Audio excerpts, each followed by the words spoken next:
What's up everybody, Julian in this first tutorial.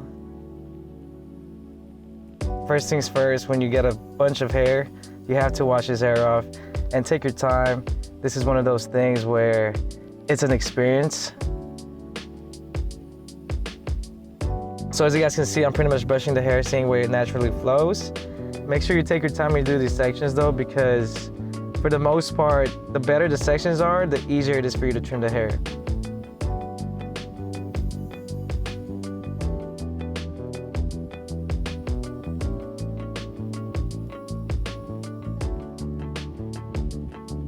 Time to cut hair.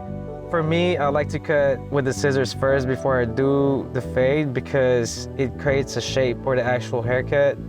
So as you guys can see, I'm pretty much just creating the structure for the whole head because to me, what's more important is the actual shape of the head and not the fade. And we're blow drying it so we can see how the hair lays naturally.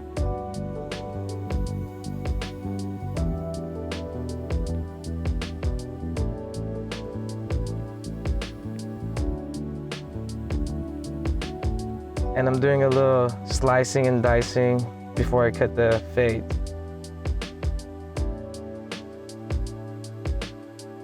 For this part, we're doing a drop fade. So as you guys can see, I start from the side and now we're dropping it in the back, almost like a U, and we're connecting it with the side.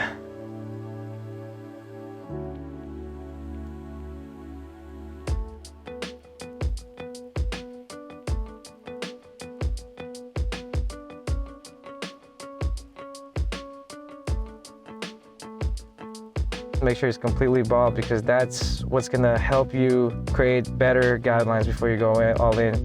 So this is me fading the hair. As you guys can see, it's very simple. One of my tutorials, I'll probably do a fade tutorial for you guys.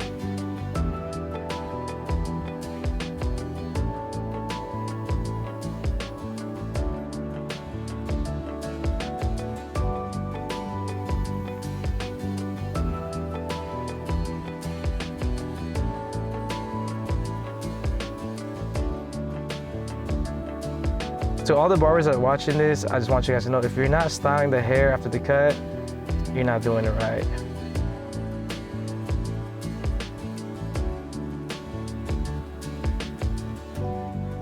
There y'all have it. This is a quick one. I'm gonna give you guys a more in-depth detail of my tutorials, but if you guys love my tutorials, I just want y'all to know, comment below, subscribe, and if you want me to do different hairstyles, just comment below because I'll work with y'all as much as I can. If you just ran into this page, thank you so much, and I'll see y'all on the next one.